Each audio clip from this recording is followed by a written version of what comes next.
Hello everyone, welcome to step up academy. I am Varna Naren, your educator for English language. और मैं आ गई हूँ आज फिर से अपने प्यारे से पैंडा के साथ। और आज मेरा जो पैंडा है वो बहुत खुश है। क्यों खुश है? क्योंकि ये आज एक्चुअली इसके भाई बहन की जब बातें होती है ना तो ये बड़ा खुश होता है। मतलब कोई टोटो की बात हो, कोई जू की बात हो, कोई एनिमल की बात हो तो बहुत ही ग्लैड होता है। तो आज बेसिकली हम एक ऐसी पोएम करने वाले हैं, एक ऐसी पोएम पे डिस्कशन करने वाले हैं, सुपर क्विक रिविजन करने वाले हैं। मैं फटाफट रिविजन करने वाले हैं। एग्जाम से पहला वाला रिविजन जो होता है ना, बिल्कुल 10-15 मिनट में पूरी की पूरी पोएम, पूरा चैप्टर जो है क्लियर हो जाए वही वाला। सॉरी अगेन, पोम दोनों में से कुछ भी बोल सकते हो, एक्सेप्टेबल है। ठीक है, तो उस पर नीचे कमेंट मत लिखना कि मैम पोम होता है, आपने पोएम क्यों बोला। हमारे टाइम पे पोएम बोला जाता था, आपके टाइम पे पोम बोलते हैं, तो लेकिन वो ज़बान पे पोएम ही चढ़ा हुआ है तो वैसे ही बोलेंगे। ठीक है, अब देख लो ये क्या है। चैप्टर नंबर 2 है आपका। सुपर क्विक रिविजन से मतलब क्या है, जैसे मैंने कहा कि एग्जाम बिल्कुल सर पे है, बहुत लंबी डिटेल में राम गाथा के लिए अपने पास है नहीं समय।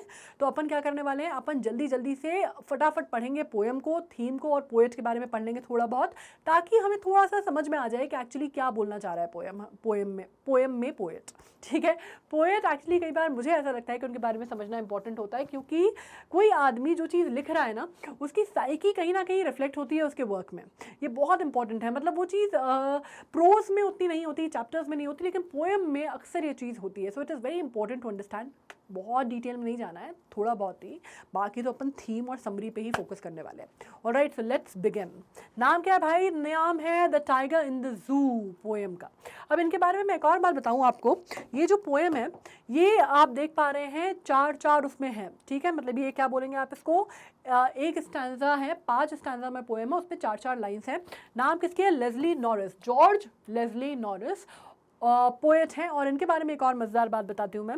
इनको समहाउ अच्छे, बहुत बहुत फेमस पोएट हैं, वेल्श पोएट हैं, बहुत इंपॉर्टेंट पोस्ट अगर आप बात करते हैं वॉर पीरियड के पोएट माने जाते हैं।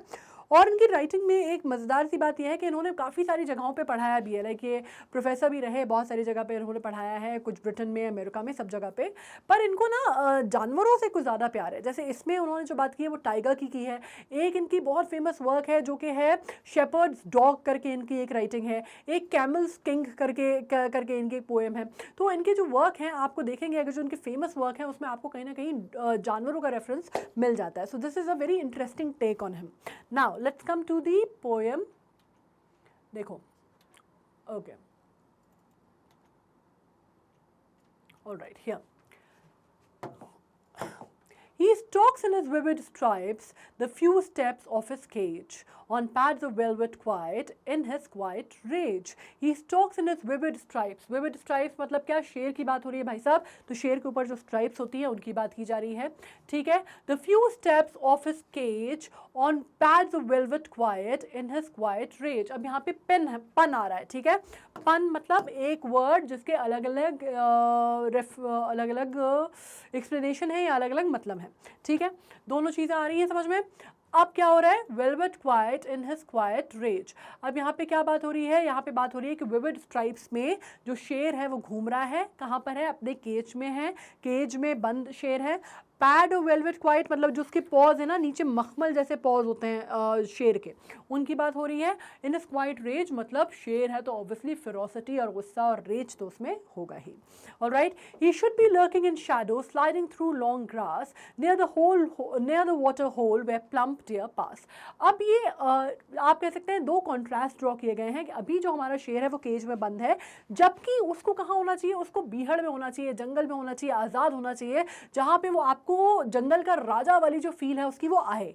ठीक है, मतलब अभी बेचारा वो केज में बंद है और अपने वेलवेट पॉज पे चल रहा है और अपनी क्वाइट रेज है उसके अंदर। लेकिन ये चीज़ जंगल में होती तो ज़्यादा क्या बात थी, है ना, क्या कहने थे वाली बात है। अभी उसको शैडो में लर्क होना चाहिए था और उसको जैसे कहते हैं ना, वो घात लगा के उसको बैठना चाहिए था, जहाँ पे मोटे तगड़े जो पूरा जत्था आ जाता है हिरणों का, वहाँ पे अपने शिकार की तलाश में। लॉन्ग ग्रास में मतलब स्लाइडिंग थ्रू लॉन्ग ग्रास मतलब उसके पीछे छुप के बैठना चाहिए था, जिसको आप कहते हैं ना घात लगा के, कि जैसे ही पूरा झुंड आए हिरणों का उसमें से लपक के अपना शिकार जो है शेर पकड़ ले। ठीक है, तो उसको यहाँ पे होना चाहिए था।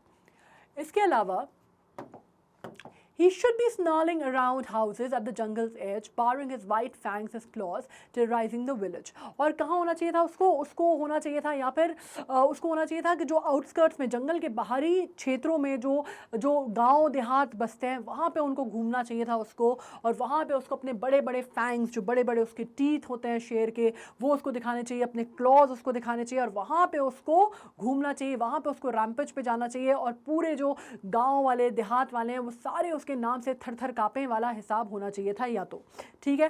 बट ही इज़ लॉक्ड, पर है क्या, सच्चाई क्या है?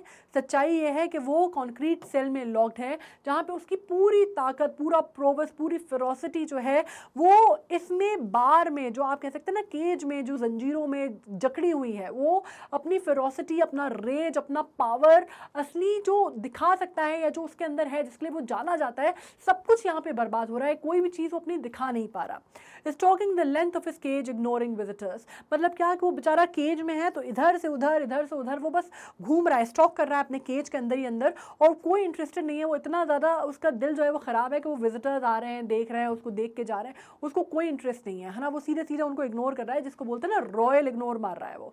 उसको कोई इंटरेस्ट नहीं है कि वो देखे करे। He is done with that. Alright, now he hears the last voice at night, the patrolling car, and stares with his brilliant eyes at the brilliant stars. और वहाँ पे वो अपने केज में ही बैठा बैठा आखिरी जो नॉइज़ वो सुनता है। जंगल में होता तो उसको कितनी आवाज़ें, कितनी अलग अलग तरह की चीज़ें उसको मिलती, लेकिन यहाँ पे आखिरी आवाज़ जो वो सुनता है रात में, वो जो पेट्रोलिंग कार्स गुजरती हैं उनकी होती है। और वहीं पे अपने केज में बैठा बैठा वो अपनी ब्रिलियंट आइज़, मतलब उसकी जो बहुत खूबसूरत ब्रिलियंट आँखें हैं, उनसे वो बैठा बैठा किसको देख रहा है? वो जो आसमान में जो दूर कहीं ब्रिलियंट से तारे चमक रहे हैं उनको देख रहा है।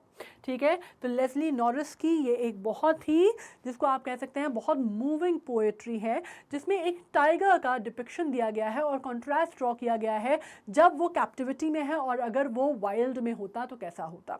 राइट, इसमें आपको समझ में आता है that wild animals are made for wild and not to be captivated in the jung, not to be captivated in the zoos, not to be captivated in the bars, behind the bars or in the locks. तो ये आपको यहाँ पे वो जो difference है वो draw कर रहे हैं वो। ठीक है, नाउ लेस्ली नॉरिस के बारे में आपको बता दूं मैं कि प्राइज विनिंग वेल्श पोएट थे, ये हम जानते हैं, शॉर्ट स्टोरी राइटर थे। Until 1974 he earned his living as a college lecturer, teacher and headmaster. ये मैंने आपको बता दिया कि एजुकेटर भी थे वो। Right, from 1974 he combined full time writing with residencies at academic institutions in Britain and United States. Today he is considered one of the most important Welsh writer of the post war period.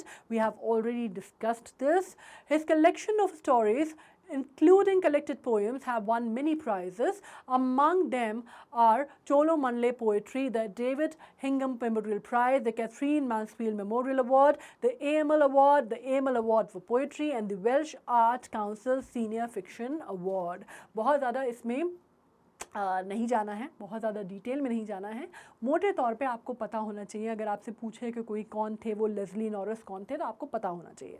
Right, now the poet shows his reader that the tiger is better suited to live in the wild rather than living in a zoo. In the wild, it can roam freely and hunt as and when it requires food. It can approach human habitations but will not harm them unless it is provoked.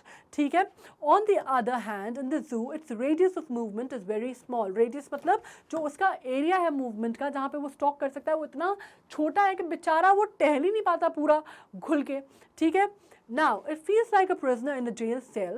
It is fed by the zoo authorities and so it unlearns how to live by itself and becomes lazy. अब दूसरा इसका side ये है कि उसको इतनी आसानी से खाना मिल जाता है कि वो शिकार करना ही भूल गया है। ठीक है, अभी जैसे मैं अभी कुछ दिन पहले, इनफैक्ट कुछ दिन पहले मैं एक वो देख रही थी कि बहुत बड़ी ईगल थी, बॉल्ड ईगल, उसको पिंजरे में बंद करके रखा हुआ था काफ़ी टाइम से। अब जब उसको छोड़ा, उसको आज़ाद किया गया, तो बेचारी उड़ ही नहीं पा रही है ना, उड़ना ही भूल गई वो। तो यही वाली चीज़ जो है, इस जंगल का जो शेर है, जो राजा है, उसको आपने पिंजरे में बंद कर दिया, तो अगर आप बहुत टाइम तक उसको रखेंगे तो बेचारा वो अपनी जो बेसिक कैरेक्टरिस्टिक है वो ही भूल जाएगा। ठीक है, now It does not appreciate human coming to look at it. It cannot even sleep at night because it is angry at being caged. All in all, a tiger lives an unnatural and happy life in a zoo. तो बोला क्या गया है कि भैया वो wild के लिए बने हैं, उनको वाइल्ड में ही रहने दो, जू में आके उनको देखने का कोई मतलब नहीं है। वो वहाँ पे बेचारे बहुत ही उनकी पूरी पावर, पूरी उनकी जो खूबसूरती है, पूरा जो उनका प्रोवेस है, वो सब कुछ चला जाता है, and they lead a very very unhappy life in the zoo. So we should not keep wild animals in the captivity. ठीक है, तो ये बेसिकली अगर हम बात करते हैं तो ये थीम है. Now, in the poem The Tiger in the Zoo, Leslie Norris has given an appropriate description of the tiger. This poem contrasts a tiger in the zoo in his cage with the tiger in its natural habitat. ये हमें clear है. The poem moves from the zoo to the jungle and back again to the jungle. ठीक है, पहले आपको जो stanza division है उसमें क्लियर हो रहा था, जू जंगल जंगल जू, है ना, ये चीज़ आपको क्लियर हो रही थी. और इसमें आपको क्या आ रहा था, the poet sees a tiger full of rage but quiet moving in his cage in a starry night. The poet feels that the tiger should have been moving freely in the forest and hunting at its own will, but now he is locked in a concrete cell behind the bars. At night he watches the stars with his brilliant eyes and longs for freedom. अब ये जैसे मैंने कहा ना कि एक poetry में जो लाइन्स होती है उसकी खूबसूरती ये होती है कि उसमें बहुत सारे एंगल और बहुत सारे सिग्निफिकेंस और बहुत सारी चीज़ें आप अपने हिसाब से कर सकते हैं. मतलब जब वो हम कहते हैं ना कि वो ब्रिलियंट आंखों से ब्रिलियंट स्टार्स को देख रहा है, तो कहीं ना कहीं आप इसका ये भी मतलब दिखा सकते हैं कि वो चाहता है कि काश वो अभी जंगल में होता और वहाँ से वो खुले आसमान में ये जो बीच में जो केज आ रही हैं और जो आप कह सकते हैं ये जो बीच में जो बार्स आ रही हैं, सलाखें आ रही हैं, इसके बिना वो उनको देख पाता और वो कहीं ना कहीं इमेजिन कर रहा है या लॉन्ग कर रहा है कि काश मैं बाहर होता. तो ये ऑब्वियसली अभी शेर ने तो आके नहीं बताया उनको, पोएट को, ये हमारा आप कह सकते हैं एक टेक इस पे एंगल हो सकता है.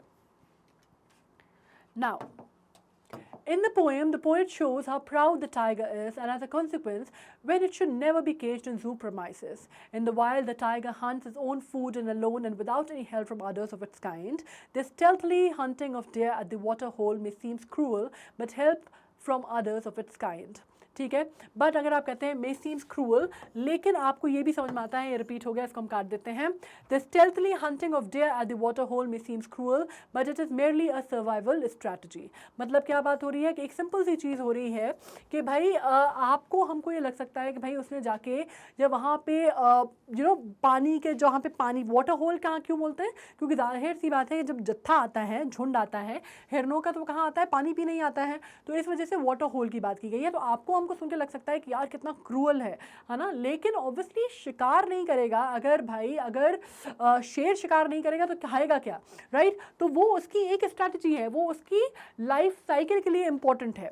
Tiger hunts only when they need to eat. Moreover this helps to keep the food chain of the forest balanced and does it keeps the ecosystem healthy as well. तो हमने अगर food chain बढ़ा हुआ है, food web बढ़ी हुई है, तो उसको बैलेंस करने के लिए भैया ये तो होना ज़रूरी है. अगर ये नहीं होगा तो पूरी फूड चेन जो है वो हर्बीवोरस, कार्निवोरस, सबकी अपनी अपनी इंपॉर्टेंस है. ये नहीं होंगे तो पूरा फूड चेन चरमरा जाएगा और फिर पूरी लाइफ जो है अर्थ पे जो लाइफ फॉर्म है वो डिस्ट्रक्ट हो जाएगा या पेरिश हो जाएगा. ऑलराइट, तो ये हमें इस पोएम से समझ में आता है. इसके अलावा अगर हम बात कर देते हैं तो यहाँ पे क्या बात हो रही है, even when the tigers occasionally stray into human habitation it only growls in the inhabitant but does not kill them or harm them in any other way unless it is put under extreme provocation. मतलब जब भी tiger अगर जाता भी है ना गांव देहात के एरिया में, तो वो नॉर्मली किसी पर अटैक नहीं करता. लोग इतना ज़्यादा उसको प्रोवोकेट कर देते हैं कि ऑब्वियसली वो अपने बचाव में जो है वो अटैक करता है. ठीक है, in the zoos as well the tiger's pride is noticeable to all. 100 visitors flock at its cage every day but he ignores them all roaming about on its own. अब उसको टाइगर को देखने अगर आप गए हैं, अगर आप सैंक्चुरी गए हैं, जू गए हैं, तो सबसे पहले आपके दिमाग में आएगा शेर को देखने जू जाना है. ठीक है, कोई भी बंदर को देखने जू नहीं जाता, शेर को ही देखने जाते हैं सब. चाहे वो आप नेशनल पार्क जाएं, जू जाएं, वहाँ पे, और उसको देखने हज़ारों लोग आते हैं और वो इतने ज़्यादा बोर हो जाता है कि फिर वो उनको रॉयल इग्नोर मारता है, वो इंटरेस्टेड नहीं होता, वो अपने हिसाब से ही चलता रहता है बस. ठीक है, 100 visitors flock to the space of the cage, it cannot move freely. That is why the poet believes that all tigers should live in the wild and none in the zoo. They are not really a danger to human life and so they should not be confined. उनको आपको basically अगर आप bottom line बात कर रहे हैं तो ये है कि उनको आज़ाद आज़ाद छोड़ देना चाहिए जंगलों में जहाँ के लिए ये बने हैं और जहाँ के ये राजा हैं। इनको बांध के ऐसे अपने शौक के लिए, अपने मतलब के लिए जू में रखना बहुत बड़ी क्रूएलिटी या अत्याचार है, right? So on this note, this is the theme and this is, as I said, a very moving theme and very rightly so. बिल्कुल सही बात है। हमें अगर टाइगर्स को देखना है तो हमें उनको जाके मैक्सिमम नेशनल सेंचुरी में देखना चाहिए, जूज में तो नहीं देखना चाहिए। ठीक है, on this note I am signing off. You take care of yourself, study very hard, exams are right ahead. Alright, मेरे साथ साथ हमारा पैंडा भी आपको कर रहा है bye bye, and take care of yourself again, bye.